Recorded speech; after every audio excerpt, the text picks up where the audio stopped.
Hola, buenas tardes. Soy el doctor Leopoldo Isaac Cruz González. Soy médico radiólogo intervencionista.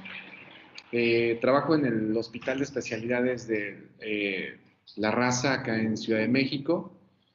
Y bueno, el día de hoy me ha pedido que hagamos una charla con respecto a el drenaje de la vía biliar, la utilización del stent, que hemos tenido experiencia.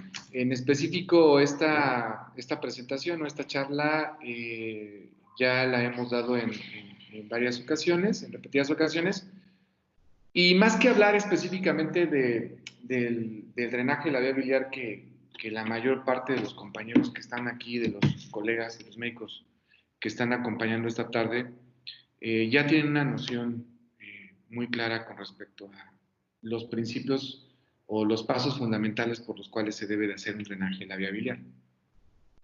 En este caso vamos a ir un poquito más allá, específicamente hablando de una problemática que hemos tenido en nuestro hospital, en nuestro medio, y para la cual hemos tenido o hemos propuesto una serie de soluciones. Ahorita estamos cargando la presentación. Vamos a platicar un poquito con respecto a los antecedentes de toda esta experiencia que nosotros hemos estado haciendo ahí en el hospital. Realmente se presentó como una opción donde ya no había opciones, porque el tipo de pacientes que les vamos a presentar en este momento son pacientes muy difíciles de manejar.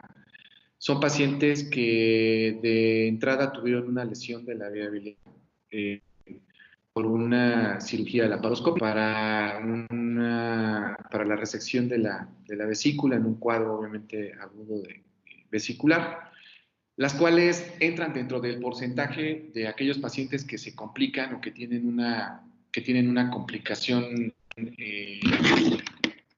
posterior al proceso quirúrgico. En este caso, muchos de esos pacientes terminan en una derivación hepatoyeyúnica, pero cierto porcentaje de estos pacientes van a terminar sin una estenosis de la diálisis. Y bueno, ahí es donde entramos nosotros. ¿Cuál es el manejo que se le debe dar? La literatura dice que una reintervención realmente a veces no va a ayudar más al paciente de lo que ya fue sometido en una primera cirugía. Y aquí entra la parte de la radiología intervencionista, en donde hemos tratado de ayudar a esos pacientes que ya no tienen esperanza, que su destino sería la colangitis, los abscesos colangiolares, la estenosis, la cirrosis hepática. Y el objetivo ha sido tratar de reabrir estas zonas de estenosis. ¿Okay? Para esto, como todos sabemos, el paciente cuando llega de primera intención tiene una lesión de la vía biliar ocasionada de forma hipertrófica, en la cual ya sea que haga una estenosis o que haga una fístula. Posteriormente hay dos caminos: o se hace un drenaje en la vía biliar. Y a esto, como se le ha llamado, se llama temporizar la vía biliar, que es dejar que se desinflame. Y bueno, ya tenemos la presentación, afortunadamente. Ahora sí ya vamos a hablar en materia. Bueno, este es mi hospital, se los presento, el Hospital de Especialidades. Actualmente séptimo y octavo piso son pacientes COVID. No podemos dejar a un lado la emergencia internacional. Y bueno, vamos a entrar en materia.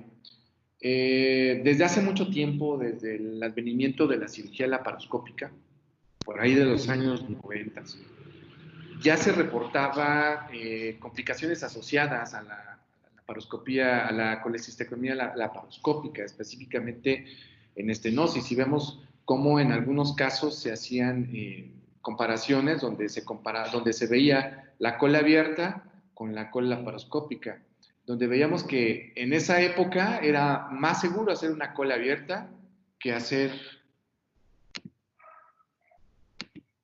una, perdón, se borró la...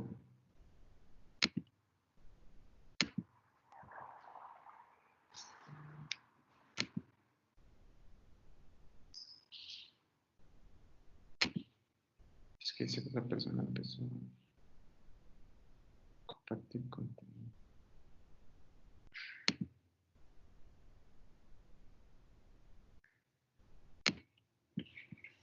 Se trabó.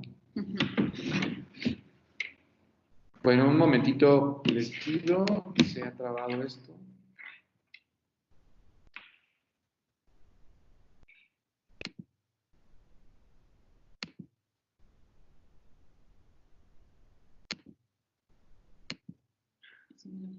Sí, ya silencié.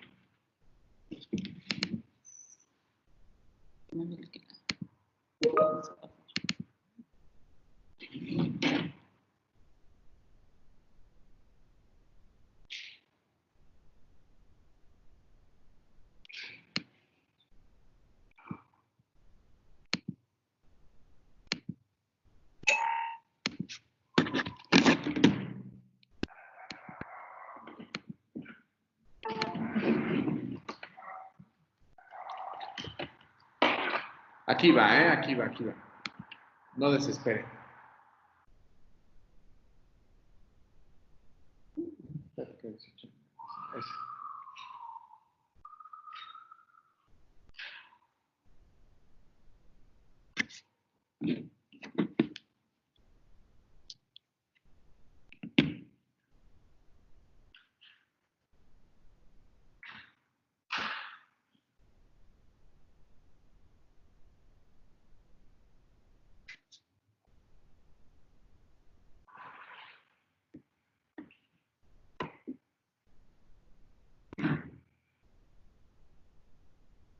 ¿La presento ya o qué?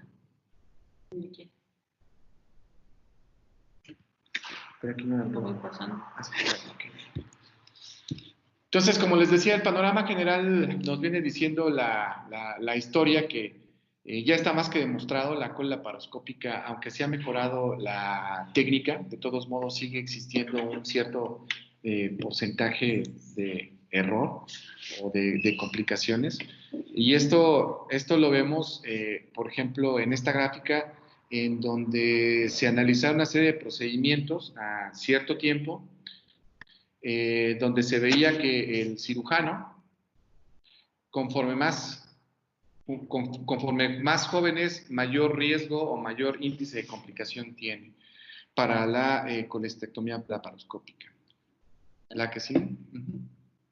Y bueno, ¿cuál es la frecuencia que nosotros encontramos? Igual, desde el 2006 aquí en México hasta el 2011 se ha reportado desde 0.3 hasta 0.5, lo cual es muy similar a lo que se reporta a nivel internacional.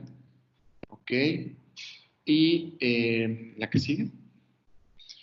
Y como podemos ver, dentro de toda esta parte quirúrgica, ¿cuáles son las principales complicaciones o cuál es el tipo de lesión según Strasberg? Vemos que la lesión es la más común, es la tipo A, y es la que generalmente le va mejor a los pacientes. ¿Por qué? Porque o se resuelve la fístula o la derivación hepatoyunal va a funcionar muy bien porque la cantidad de colédoco residual va a ser suficiente como para que se pueda hacer la remodelación. Pero ¿qué pasa con aquellos pacientes especialmente que van en el C, en el D o en el E? La que sigue, por favor. Que es menos el porcentaje de complicación, pero al final de todos modos la resolución es mucho más difícil todavía.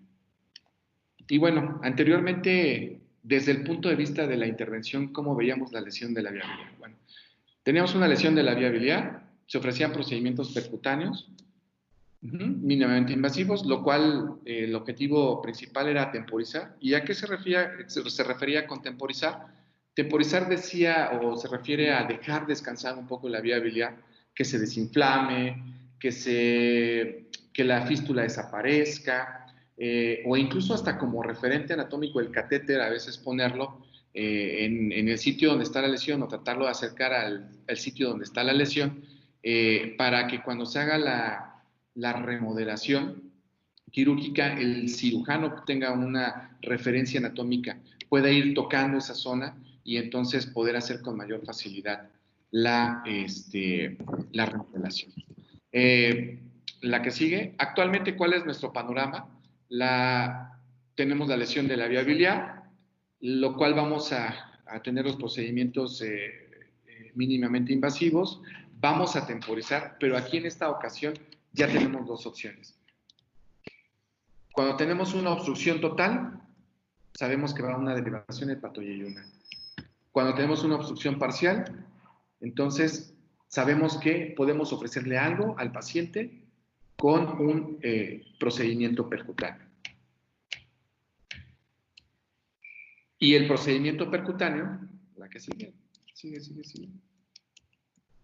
Dentro del procedimiento percutáneo vamos a ver que si este falla, dentro del seguimiento va a ser quirúrgico. Y si la derivación hepatoyeyunal falla, va a ser el tratamiento percutáneo.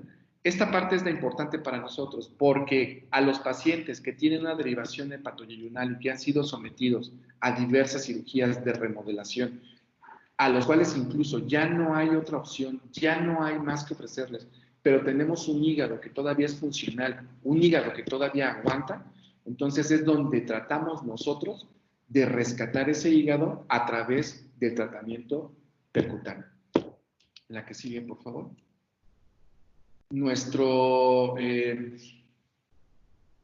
La forma en como nosotros lo hacemos es drenaje de la vía biliar como primer paso, franqueo de la estenosis, la plastía con el balón y el último, el stent, que hasta el momento, en los casos que hemos tenido, no hemos todavía llegado a la colocación de un stent, nos hemos quedado con la plastía. Ese es más o menos el esquema que nosotros utilizamos ahí en el hospital, el cual es un diagrama de flujo que nos ayuda a tomar decisiones en relación de cómo se comporta el paciente, ya sea con el tratamiento a corto, a largo plazo, cómo van a ser los controles, ya sea por resonancia magnética o por laboratorios, específicamente tomando fosfatasa alcalina y bilirrubinas para saber cómo está evolucionando esa estenosis. Y bueno, en un periodo de 3 años, del 16 al 19, hemos tenido 47 pacientes, de los cuales el 22% los hemos sometido a una plastía posterior a una estenosis de la derivación biliodigestiva, 78% los hemos temporizado y han terminado en cirugía, pero bueno, este pequeño porcentaje de 22, les presento esta tabla. Han sido 10 pacientes que hemos seguido, en donde, como pueden ver, la predominante es la mujer, porque obviamente la patología de vesícula biliar es más común en las mujeres. El French que hemos utilizado para drenaje de la vía biliar ha sido 8, para drenaje biliar interno-externo lo hemos hecho en algunos pacientes de forma progresiva, pero generalmente o es 8 o es 10. Puede ser 8, puede ser 10 o puede ser 12. La plastía la hemos estado realizando con balones de 80-40 por 8 a 10 milímetros, 3 veces en una misma sesión. Es decir, solamente hacemos una sesión de plastía, el balón se lleva generalmente a 6 atmósferas y vemos el control de redrenaje. Hemos tenido solamente un paciente que lo ha requerido, el estatus hasta el momento solamente 3 con evolución tórpida y bueno, dentro de lo que cabe todavía funcional, sin tener que llegar a un trasplante hasta este momento. ¿Okay? Los laboratorios los vamos a ver un poquito más adelante.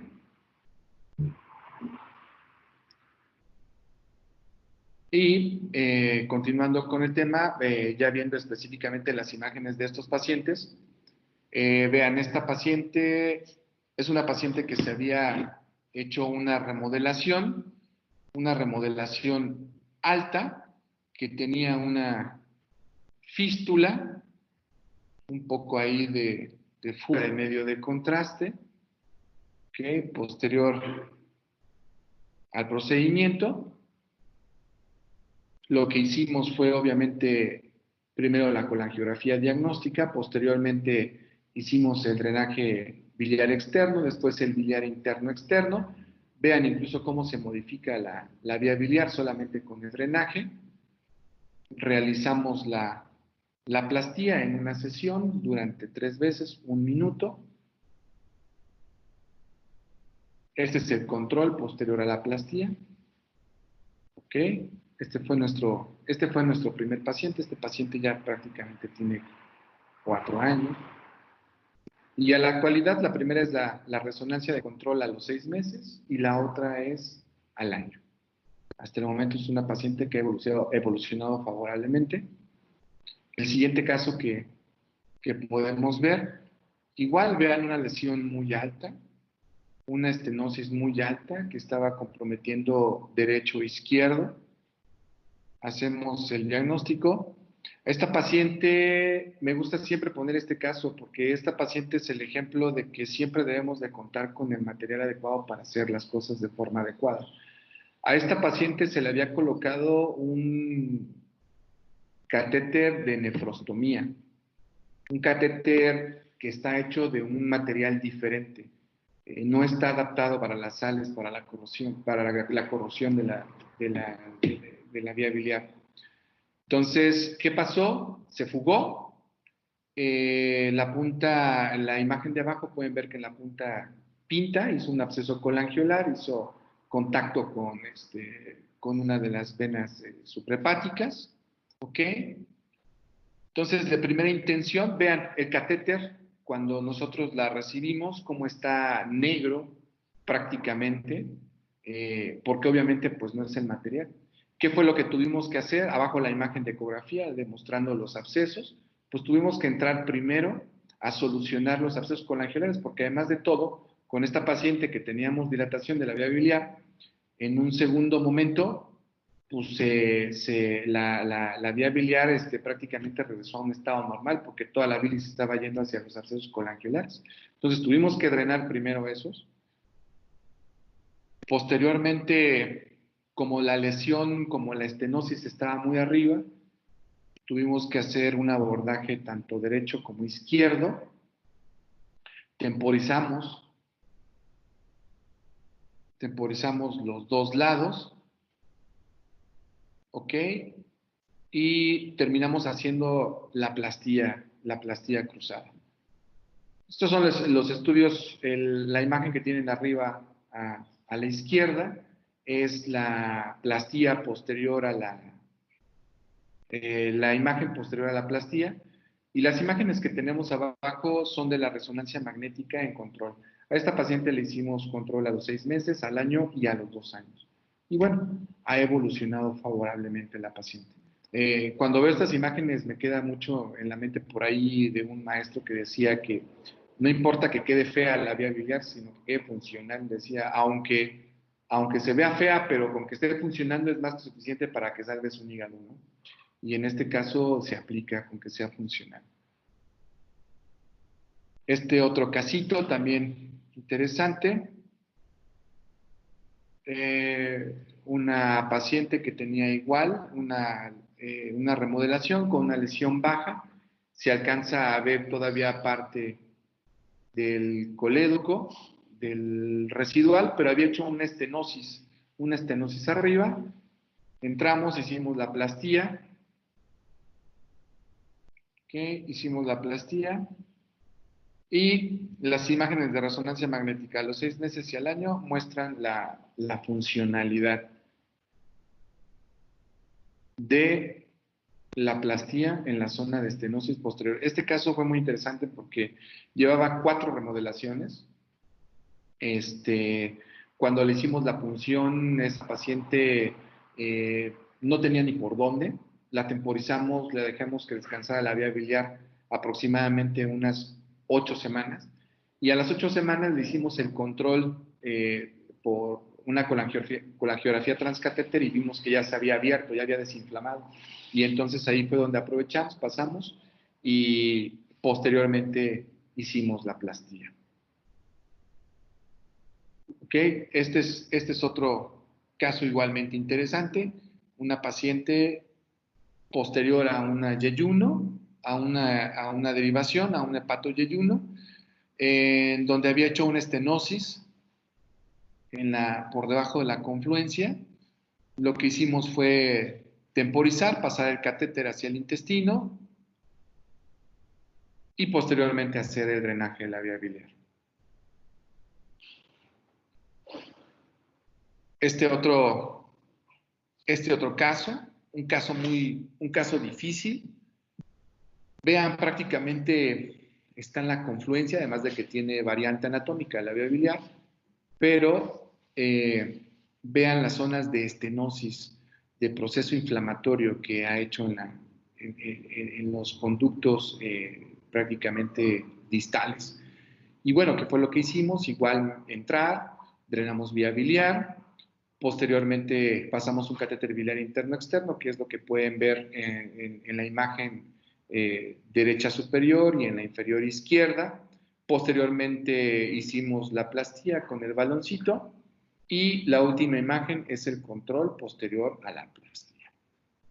Esta es su resonancia magnética a los 6 meses, la resonancia magnética al año. Es decir, una muy buena respuesta. Ese es otro caso que también tuvimos posterior a un trasplante hepático, un paciente que llevaba una hospitalización prolongada de cerca de 3 meses, 4 meses, con reingresos anterior a esto, con ingresos o reingresos hospitalarios muy comúnmente por colangitis, por obstrucción. Vean la vía biliar, tiene cambios por necrosis, tiene cambios inflamatorios, prácticamente estaba cerrada. En la imagen superior de en medio pueden ver cómo tiene los abscesos colangiolares, esas formas en árboles, y la vía biliar cómo está prácticamente perdida en su morfología, en su totalidad. Con este paciente igual entramos, hicimos una plastía, tratamos de abrir lo más que se pudo de la derivación y paciente le hicimos controles por resonancia magnética, una muy buena evolución. Desafortunadamente a él sí falleció hace aproximadamente un año, pero bueno, falleció de una situación pulmonar, ya no hepática. Es decir, la parte hepática la pudimos conservar, hizo una neumonía y desafortunadamente el paciente falleció. Sin embargo, en lo que nosotros le pudimos ofrecer dentro de la vía biliar fue, creo yo, y considero bastante bueno. Okay, este es otro casito igual que tuvimos, un paciente, una lesión muy superior. Vean incluso cuando se hace la plastía en la imagen del lado izquierdo, como el baloncito ahí se marca la zona donde está la estenosis. Sin embargo, logramos abrir la resonancia o la colangioresonancia, nos ha permitido ver que hay todavía un poco de ectasia, pero sin embargo, clínicamente el paciente ha tenido una buena evolución. Y ustedes se preguntarán, bueno, ¿cómo los evalúan posterior al procedimiento, ¿no? O posterior a lo que ustedes hacen? ¿Cómo saben que los pacientes van bien? Ahorita lo vamos a ver. Uno de los parámetros que tomamos es la resonancia magnética a los 6 meses y al año. Ya no volvemos a hacer colangiografías percutáneas diagnósticas. Primero, para evitar la punción, evitar el riesgo que esto conlleva. No somos invasivos y la resonancia en la actualidad, con todos los medios de contraste que se pueden utilizar en las nuevas secuencias, realmente podemos tener una muy buena imagen. Okay. Esta paciente es una paciente es una paciente muy interesante, igual sometida a 3 procedimientos de remodelación ya muy superior, con litiasis intracanalicular. De hecho, vean las imágenes por colangiografía, por transcatéter. Todos esos defectos de llenado que se ven en el interior son litos. Entonces aquí no solamente teníamos la estenosis, sino que además de todo teníamos una gran cantidad de litos en la mayor parte de las ramas. ¿Qué fue lo que hicimos? Nuevamente igual, hacer una punción del lado derecho al lado izquierdo, pasamos catéter biliar interno-externo, temporizamos, ferulizamos, a ella la dejamos cerca de 8 semanas. Posteriormente hicimos la plastía y hicimos un lavado. Esos lavados fueron aproximadamente 3 o 4 lavados, en los cuales vean la imagen que está abajo al centro. Prácticamente limpiamos la vía biliar en un 90%. Y aunque la estenosis no abrió totalmente, pero sí quedó bastante funcional. Digo, esta paciente ya iba directamente a trasplante y al menos ya retrasamos esa parte. Es la misma paciente, vean, le hicimos una plastía sobre la zona de estenosis y posteriormente hicimos una plastía cruzada derecha-izquierda para tratar de abrir el conducto o el hepático del lado izquierdo y mejorar el vaciamiento de la bilis. Quedaron ahí un poquito de litos todavía residuales de ese lado, del lado izquierdo.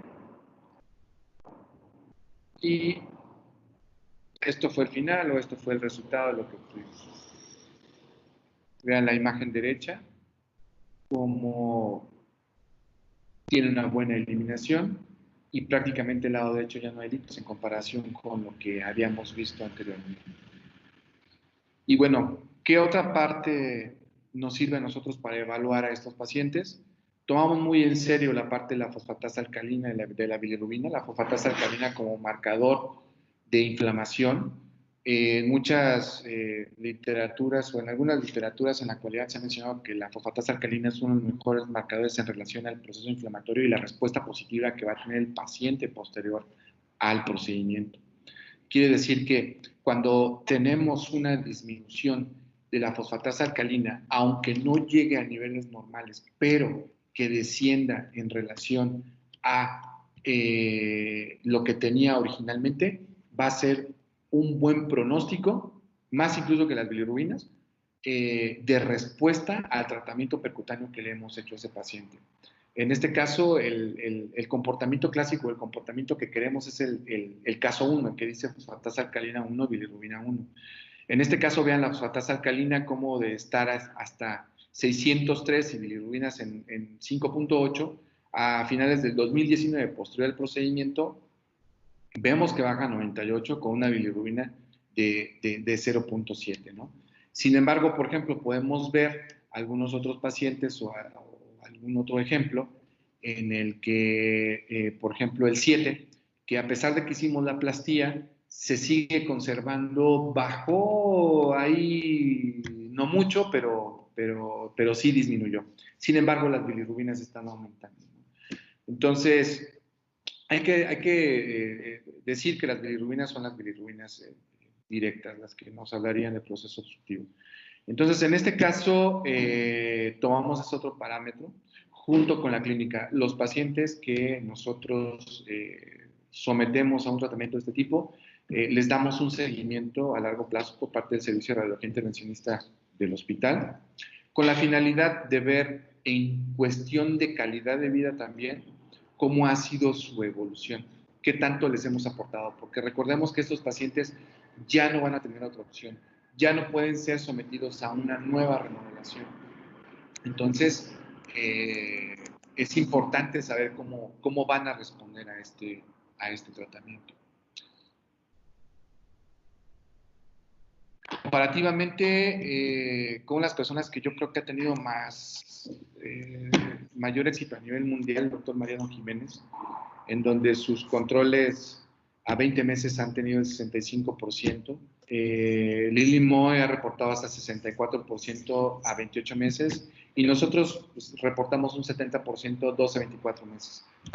Hay que recordar que estos pacientes estas muestras o esta cantidad de pacientes no va a ser una gran muestra, porque no todos los pacientes que hacen a los cuales se les somete a una derivación biliodigestiva van a hacer estenosis, un pequeño porcentaje, pero ese pequeño porcentaje va a tener una muy mala respuesta a una nueva reintervención.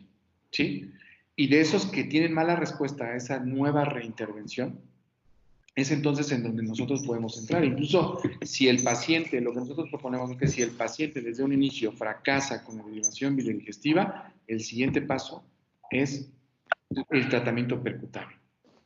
Si el tratamiento percutáneo falla, como lo habíamos comentado desde un inicio, pues entonces tendremos que, o el cirujano tendrá que explorar nuevamente la posibilidad de que se realice una nueva derivación biliodigestiva. Y si no, la evolución del paciente va a ser acidosis hepática, trasplante hepático, en algunos casos o en los mejores casos, pero en algunos otros no vamos a tener ni siquiera esa posibilidad. Y bueno, también tenemos la opción de utilizar los stents. Como pueden ver, en nuestro caso nos hemos ido específicamente sobre la plastía, pero al final tenemos los stents que nos pueden ayudar al tratamiento con los pacientes. Sin embargo, recordemos que a veces el problema de la utilización de los stents es la fibrosis y el proceso inflamatorio que hace alrededor. Es por eso que en la actualidad a nivel mundial se ha intentado desarrollar stents que sean biodegradables, por ejemplo. Hace un par de años se hicieron varios protocolos, uno en República Checa, el otro en Argentina, Estados Unidos, donde se estaba utilizando o se estaban realizando procedimientos con la colocación de stents reabsorbibles, los cuales duraban de 8 a 12 meses, ¿no? Y daban una parte o ofrecían lo que se llama dilatación sostenida, que es otra de las probables, de los probables tratamientos a los cuales se les puede someter al paciente. Y eso en lo que consiste es en ir metiendo o un catéter más grueso o varios catéteres más gruesos, con la finalidad de hacer una dilatación sostenida sobre el sitio de estenosis o sobre el sitio de fibrosis, romper la fibrosis y entonces hacer funcionar la zona de estenosis. Pero bueno, a veces esto es un poco, no es tan no se puede solventar por el paciente o por la institución porque es un consumo grande de catéteres. Entonces, resulta ser más caro, ¿no? Que a lo mejor un procedimiento quirúrgico. Y aquí la idea es ofrecer un servicio o un tratamiento que incluso sea más barato que un procedimiento quirúrgico. Porque además de todo hay que mencionar que el paciente tiene menos días de hospitalización, menos complicaciones, no hay gasto, no hay un gasto real, no hay un gasto directo sobre cama, anestesiólogo, cirujano y todo lo demás, ¿no? Realmente podemos hacer el procedimiento, el paciente se hospitaliza un día antes, lo hacemos al siguiente día en la mañana y al siguiente día se queda en vigilancia 24 horas, al siguiente día, si todo está bien, se va a casa sin mayor problema. Cualquiera de los procedimientos, desde la colangiografía percutánea diagnóstica hasta la derivación biliar externa, la colocación de catéter biliar interno-externo o incluso la plastía. Y bueno, con respecto a esta parte del stent, a mí lo que me gusta es que maneja diámetros desde 4 centímetros. Los pacientes que tienen derivación biliodigestiva no van a tener un gran trayecto, es decir, son trayectos muy cortos, a veces hasta 2 centímetros, 3 centímetros. Y es por eso que tener un stent corto nos ayuda bastante para ayudar a ese paciente. Ahora, hay que decidir adecuadamente a qué paciente es al que le vamos a poner el stent. Si es un paciente que obviamente a lo mejor su esperanza de vida ya no va a ser más allá de 6 o 7 años, pues bueno, valdría la pena, ¿no? Pero si es un paciente que es joven, que puede reintegrarse a la vida laboral, que tiene su familia, que son mamás de niños pequeños o este tipo de condiciones sociales, podemos intentar hacer la plastía como duradera. Se menciona por ahí en la literatura que una plastía tiene una plastía tiene hasta un 80% de efectividad muy a la de una cirugía. ¿Perdón?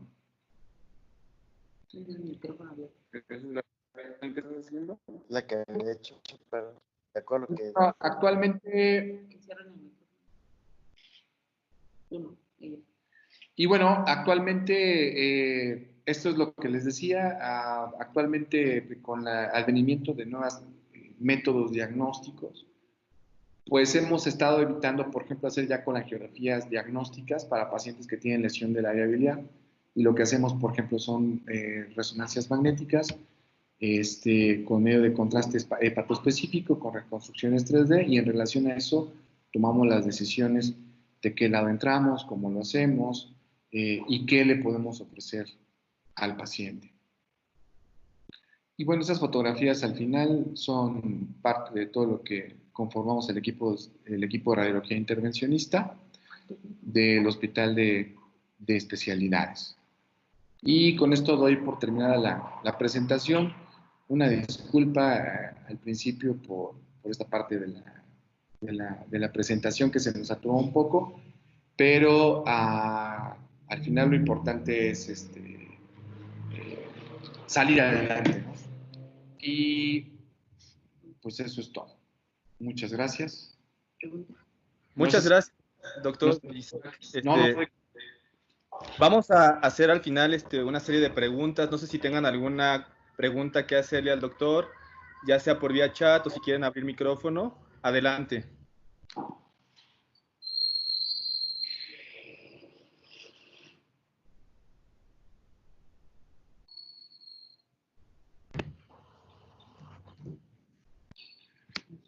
No sé si alguien tenga alguna pregunta.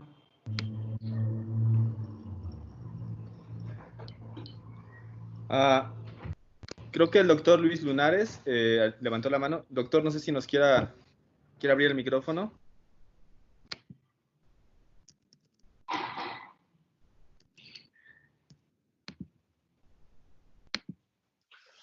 Hola, buenas tardes. Hola, buenas tardes. Doctor Lunares, estoy en Mazatlán y tengo una simple pregunta. En estenosis muy severas, ¿qué guía es la que usa habitualmente? Porque hay ocasiones en las que una hidrofílica no vas a pasar y hay otras que tienen mayor stiffness y puedes dañar la vía. Usted, en su experiencia, ¿cuál es la que más recomienda? Mira, la que más recomendamos es la guía Roadrunner. Ok. Generalmente 0.35, 0.38. La hidrofílica es muy buena cuando tenemos unas zonas de estenosis muy pequeñitas, que de repente necesitamos algo que sea muy resbaloso, ¿no?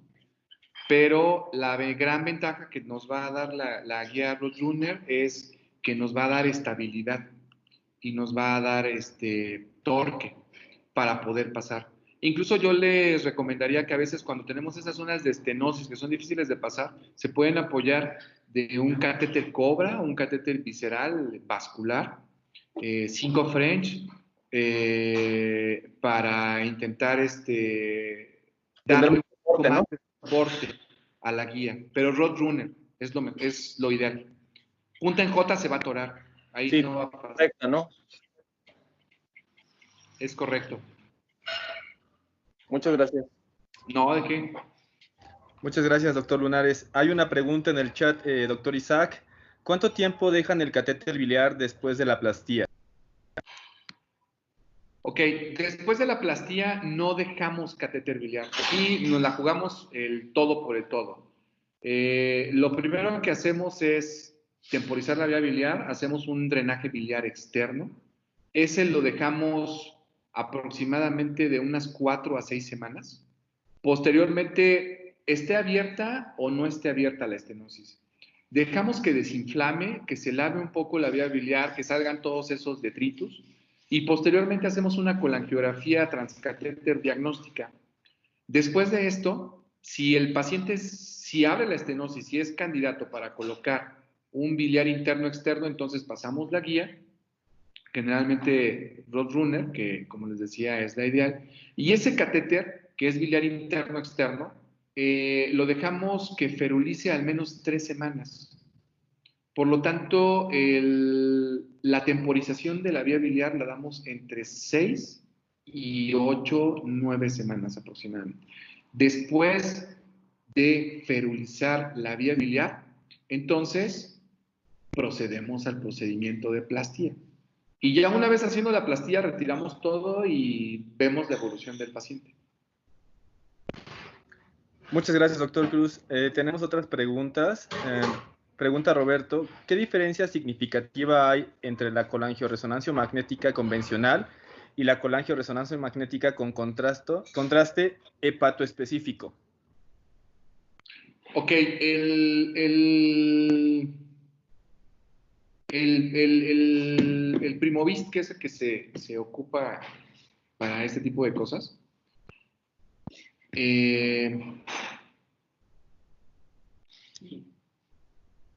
¿Sí me escuchan? Sí, doctor, lo escuchamos claramente. Perdón, es que se me fue acá la imagen. Sí, realmente nosotros hemos hecho una serie de comparaciones en pacientes a los cuales se les hace el fiesta, que es la secuencia que generalmente se ocupa para hacer las adquisiciones para vía biliar sin medio de contraste. En contra de aquellos a los cuales se les administra el hepatoespecífico. Definitivamente el hepatoespecífico pues da una mucho mejor resolución de la vía biliar y mejores reconstrucciones. Sin embargo, nosotros por ahí hemos experimentado, digo, la verdad es que no soy experto en resonancia magnética, pero sí hemos experimentado con la gente que está en resonancia magnética algunas secuencias en las cuales incluso hemos podido detectar fístulas. Fístulas generalmente que van arriba de los 100 cc, ¿no? Al día. Pero sí las hemos logrado detectar a través de muy buenas secuencias. Pero sí es mucho mejor la resonancia magnética con el hepatoespecífico. Muchas gracias, doctor. Tenemos otra pregunta del doctor Rafael Chávez. ¿Tiene experiencia con el uso de colangioscopio más láser en caso de litiasis muy grandes? No, ahí sí no tenemos la experiencia. Realmente somos un hospital público en el cual no hay muchos recursos. He conocido las técnicas, incluso los fibroscopios que se han intentado utilizar para ingresar a vía biliar y hacer tratamientos un poco más dirigidos, ¿no? Pero sí, en ese aspecto no tengo experiencia. Muchas gracias, doctor Cruz. Tenemos otra pregunta del doctor Arturo Cruz Arias. ¿En los pacientes con litos en vía biliar solo realiza lavados para retirar los litos o utiliza alguna canastilla para retirarlos? Ok, aquí en este aspecto hay que ver qué posibilidad tenemos de ganarle al lito, ¿no? Si son litos mayores de 1 centímetro, olvidémoslo, no van a salir, o muy difícilmente van a salir, y más si son totalmente calcificados. Si no los podemos romper con una canastilla, difícilmente van a salir. Pero cuando se trata con una microlitiasis, como por ejemplo de la paciente, recordemos que dentro de la génesis del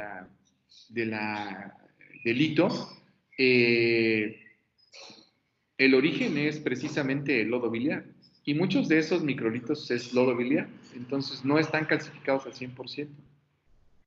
Incluso hemos tenido algunos pacientes que por experimentar, litos que estamos hablando de 7, 8 milímetros, que no están tan densos, no se ven tan calcificados a lo mejor, estar haciendo lavados y ver qué tanto reduce el hito. Y hemos visto que sí, al menos un 10 o un 20% de hitos sí se llegan a reducir exclusivamente con los lavados. Es más, hasta incluso los procesos de inflamación, el proceso de colangitis, disminuye bastante posterior al lavado. Incluso a nuestros pacientes les enseñamos a hacer lavados continuos. Esta paciente que yo les puse el ejemplo de la microlitiasis en la vía biliar, ella se hacía sus lavados en casa, se hacía lavados en la mañana, en la tarde y en la noche. Muchas gracias, doctor. Pregunta el doctor Arturo Jacome. ¿Podría repetir las medidas de los balones que usa, por favor? Sí, claro. Utilizamos balones que van de 40 milímetros hasta 80 milímetros de longitud, con un diámetro de 6 a 8 milímetros. dependiendo de cómo veamos la estenosis, ¿no? Hay estenosis que pues, le ponemos un 8 French y bueno, pues, va a ser de 3 o 4 milímetros, ¿no? Los pacientes sienten dolor cuando les hacemos la plastía por todo lo que, la fibrosis que rompemos en esa zona. Entonces empezamos con un balón pequeñito, un balón de 6 milímetros. Incluso ha habido pacientes que no soportan un balón de 8 milímetros o de 10 milímetros y hemos tenido que reducirlo. Obviamente a todos estos pacientes se les hace el procedimiento con sedación o bajo sedación para evitar, pues para evitar que el paciente sufra, ¿no? Que esté lo más confortable que se pueda. Muchas gracias, Doc. Pregunta el doctor Abraham Verdugo, dice, él es radiólogo vascular intervencionista de Culiacán, Sinaloa. Sí. ¿Se debe realizar de inicio fosfatasa alcalina y bilirrubinas? Posterior a la plastía, ¿cuál de los dos es mejor parámetro? ¿Cómo? Perdón, ¿cómo? No escuché lo del principio, perdón. La pregunta, sí, claro, doctor. ¿Se debe realizar de inicio fosfatasa alcalina y bilirrubinas? Y luego la siguiente es, posterior a la plastía, ¿cuál de los dos es mejor parámetro? Ok. Evidentemente todos los pacientes deben de tener una fosfatasa alcalina y una batería de bilirrubinas directas, indirectas y totales. Basales, es decir, antes del procedimiento. Primero para saber dónde estamos parados, qué tanto riesgo de colangitis tenemos y qué tanto lo vamos a beneficiar al paciente. Posterior a que hacemos el procedimiento, el parámetro que se ha demostrado mundialmente que mejor pronóstico tiene en relación a la respuesta que tiene el paciente al procedimiento es la fosfatasa alcalina. Mientras mayor reducción de fosfatasa alcalina, mayor respuesta vamos a tener del paciente o de la zona de estenosis. Es decir, la probabilidad de que se vuelva a estenosar esta zona va a ser directamente proporcional a cómo disminuya la cantidad de fosfatasa alcalina. Y sí estoy convencido de que mientras más reduzca, aunque no llegue a niveles normales, por ejemplo, un paciente que tenga 170 o 160, de todos modos, al final, sí le da un mayor pronóstico, le da un mejor pronóstico a largo plazo. ¿Listo? Sí, doctor, tenemos otra pregunta, el doctor Cruz Arias. El colangioscopio y el láser es muy eficiente para litos que no se pueden retirar o fragmentar con las canastillas. Es un comentario nada más. Ok, sí, lo agradecemos realmente en la actualidad, pues la tecnología va avanzando tanto que de repente nos puede llegar a sorprender, ¿no? Todo lo que se puede llegar a hacer. Pero muy bien, muy buen comentario, le agradecemos mucho al doctor. Sí. Preguntan que si tenemos en México stents biliares no permanentes o que se desintegran después de un tiempo. Voy a contar esa parte, Doc, nada más. Nosotros como Endométrica Cook no tenemos un stent que se desintegre. Es permanente el stent que manejamos. No sé, doctor, si nos pueda complementar con su experiencia con los stents biliares que usamos. Estaba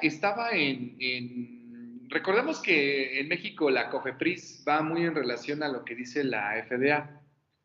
Entonces, digamos que el stent apenas estaba siendo probado en Estados Unidos. Yo sé, por algunos cercanos contactos que tengo, que ya estaba en vías de ingresar al país para que estuviera como una opción terapéutica. Pero sí, ya está en puerta, ya no tarda. Gracias, Doc. En pacientes con falla en la plastía, no candidatos a cirugía, ¿les ha funcionado rehabilitar la vía biliar? Sí, porque les hemos ofrecido un poco más de tiempo en relación a tiempo vida y calidad vida. Que también recordemos que es uno de los objetivos que tenemos al realizar estos procedimientos. Me gustaría agregar, gracias, Doc. Sí, me están comentando que sí te estamos ya teniendo Endomédica los registros para obtener estos stents. En el momento que ya los tengamos, con mucho gusto a todos los que están en este webinar, les compartiremos la información para que puedan tenerla de primera mano. Y créeme que yo soy uno de los que más de cerca los ha seguido, esperando a ver en qué momento entran. Sí, ya llegarán y los podremos tener, Doc. Pregunta, el doctor Cruz nos pregunta, saludos, si nos pueden comentar sobre la evolución de los procesos de colangitis posterior a la realización de la plastía y qué medidas se le recomienda al paciente que deberá seguir posteriormente. Ok.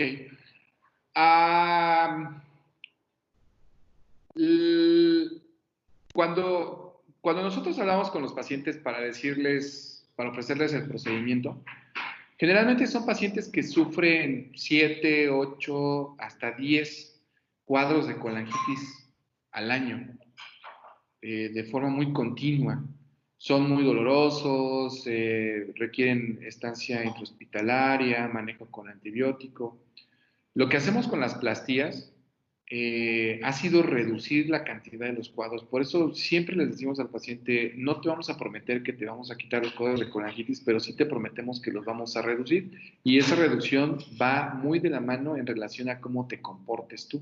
Es decir, los hábitos higiénico-dietéticos son súper importantes en esta parte, porque recordemos que al ya no existir la barrera anatómica que nos ofrecía el colédoco y su esfínter para evitar el reflujo del material intestinal hacia la vía biliar, pues tenemos mayor probabilidad de que ésta se infecte arrastrando bacterias.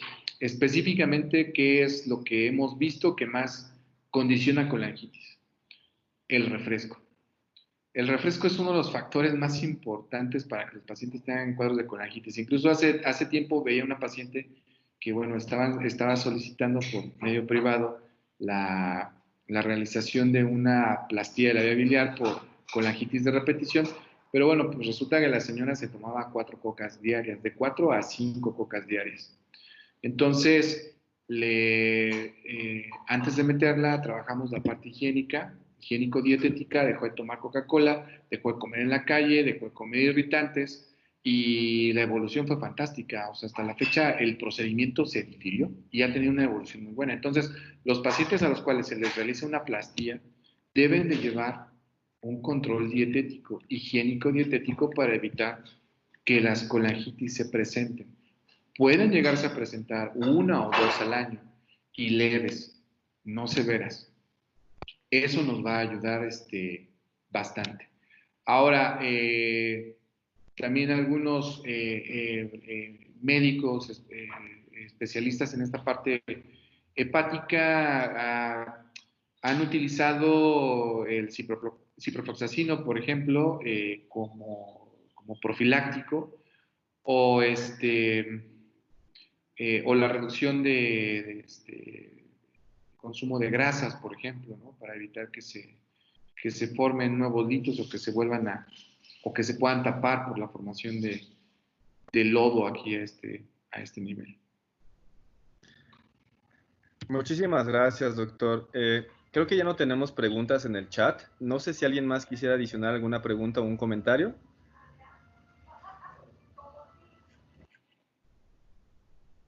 Bueno, pues primero que nada, Doc, muchísimas gracias por su tiempo, por darnos esta presentación, que es muy interesante. Estamos siguiendo para que podamos, cuando tengamos la información del stent biliar, podamos compartirla con todos ustedes y la puedan probar. Nuevamente, a nombre de Endomédica, le agradecemos su participación y a todos los demás que, a pesar de esta situación, tienen el tiempo para unirse y poder seguir educando en la parte médica.